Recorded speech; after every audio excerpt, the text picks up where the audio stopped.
سلام دوستم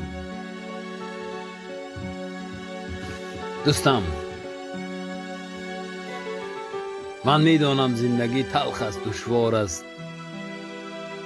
از دنبال زندگی ناتوان و سرگردان میگردی، دنبال پول، دنبال مال، دنبال دنیا میگردی. اقلا در یک ماه یک بار دوستانت را به یادت بیار، زنگ بزن بپرس دوستم چی حال داری.